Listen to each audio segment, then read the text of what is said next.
When you think of social media, crime and murder is probably the last thing that comes to mind. However, murders committed by strangers over the internet are more common than you think. In this video, we look at one such tragic case from Adelaide, Australia, the murder of Carly Ryan. Carly is thought to be one of the first victims of online predators in the world, certainly the first in South Australia. But what happened to Carly, and why was she killed? Carly Ryan was born in January 1992 to a 20-year-old single mother, Sonia Ryan. Being a young single mother was not without struggles for Sonia. Still, uniquely and memorably, Sonia felt like Carly had saved her life and given her purpose. The two had an incredibly tight bond, and Carly would tell Sonia about everything going on in her life. Carly's mother described Carly as funny, full of energy, trusting, and caring. Like many young children from that time, Carly was part of the goth-like emo subculture, and she enjoyed expressing herself through makeup and clothes. Back in 2005, social media and social networks were relatively new. It was a new age of exciting things that had never been possible. Being an extrovert, Carly loved making new friends, and the idea of talking to strangers over the web excited her. So it was only natural for Carly to join a social networking site by the name of MySpace, the largest social networking site of that time. She also joined Vampire Freaks, which started as a social networking site and became an online clothing store. Carly often told her mom about the new people she met online and how excited she was to talk to them. One of the people she met online was 18-year-old Brandon Kane. Brandon's online username was Corrupt Koala. Carly and Brandon became friends and discovered they had a lot in common. They both liked the same music and were a part of the goth culture. Brandon was a Texas-born aspiring musician who lived in Melbourne, Australia, with his adopted dad, Shane. Carly fell in love with Brandon, and their interaction soon went from chatting on MySpace to phone calls. Although Carly's mom was okay with her relationship with Brandon, she was aware of the age gap between them and kept an eye on their interactions. But every time she went through their texts and listened in on phone calls, nothing seemed out of the ordinary.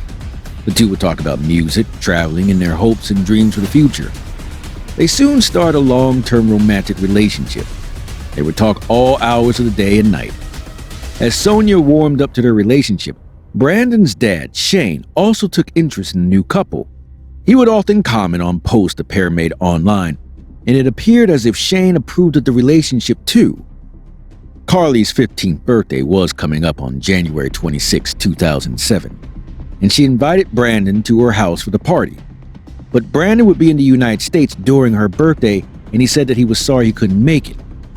Carly was devastated, but Brandon told her that his dad was going to pass through South Australia on a work-related business trip and would personally drop off Brandon's birthday gift. Carly had spoken to Shane a couple of times in the past. She asked Sonia if Shane could join them to celebrate her birthday and drop off Brandon's gift. Although Sonia was hesitant at first, she spoke to Shane over the phone, and that conversation provided her some comfort, so she agreed to let him stop by. Shane told Sonia that he was an ex-Special Air Service commander and now worked as a security guard. He said he would love to meet Carly, his potential daughter-in-law, and drop off some gifts on his son's behalf. On the evening of Carly's party, Shane arrived at Carly's home to meet her and her family. He was in his security uniform and showed Sonia his security card. Sonia said Shane was polite and keen to talk to everyone. Carly was overjoyed to finally meet her boyfriend's dad and get to know Brandon more through the man who knew him best.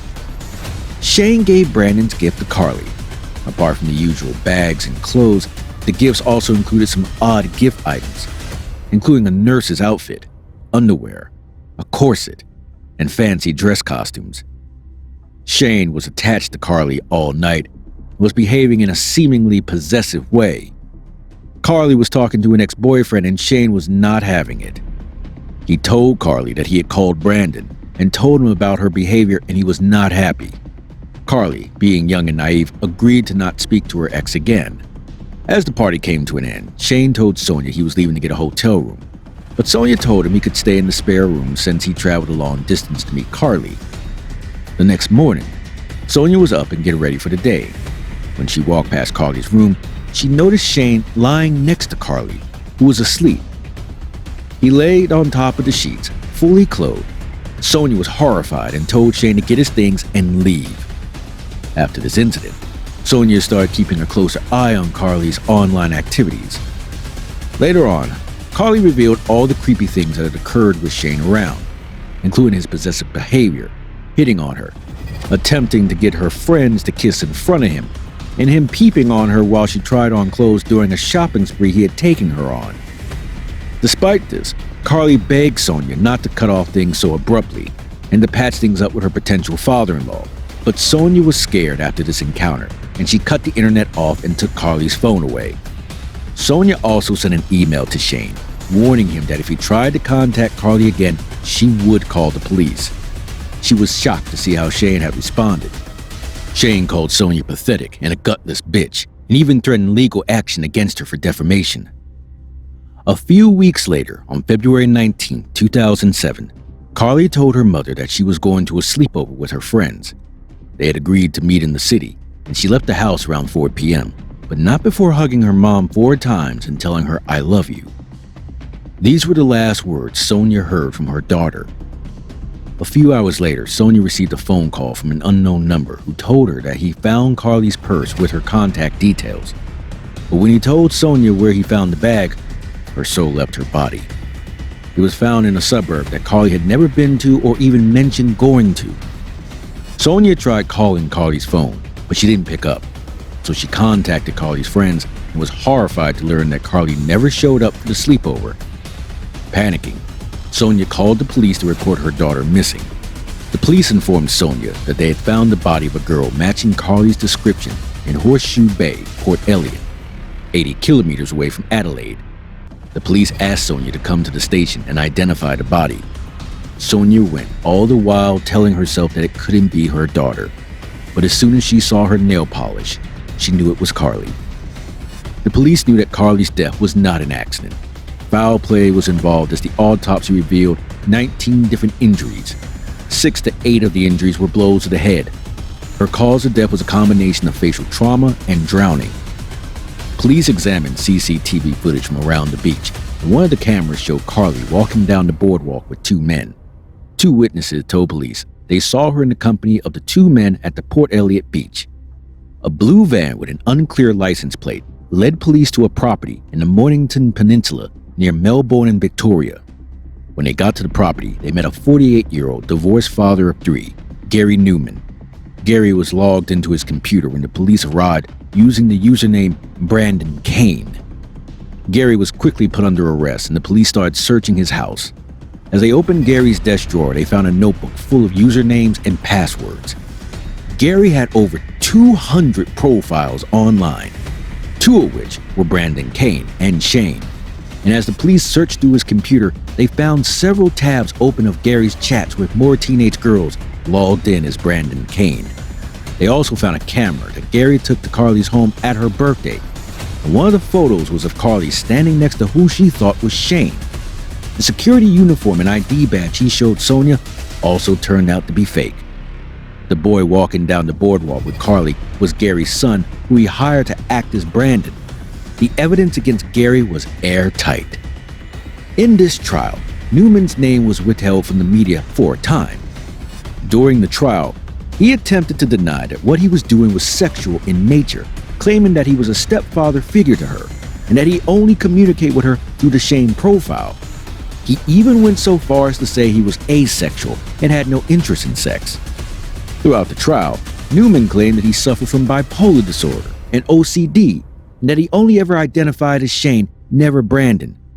Finally, Gary Newman and his 17-year-old son entered a plea of not guilty. However, the jury found Gary guilty, and the court sentenced him to mandatory life in prison with parole eligibility in 29 years. As for his 17-year-old teenage son, who witnessed the murder and allegedly helped his father in killing Carly, he was acquitted of all charges. The jury believed that he deserved a second chance, and his identity remains hidden to this day. The case of Carly Ryan is tragic at best. This judge who was hearing this case stated, Gary Newman deserves a life behind bars for his grossly perverted plan to deceive, seduce, and murder Carly. It was a terribly cruel thing you did to this beautiful, impressionable 15-year-old child. I say child because that's what she was. A child that fell in love with the idea of the handsome, musically inclined, and rather exotic Brandon Kane. The real man was an overweight, balding, middle-aged pedophile with sex and murder on his mind.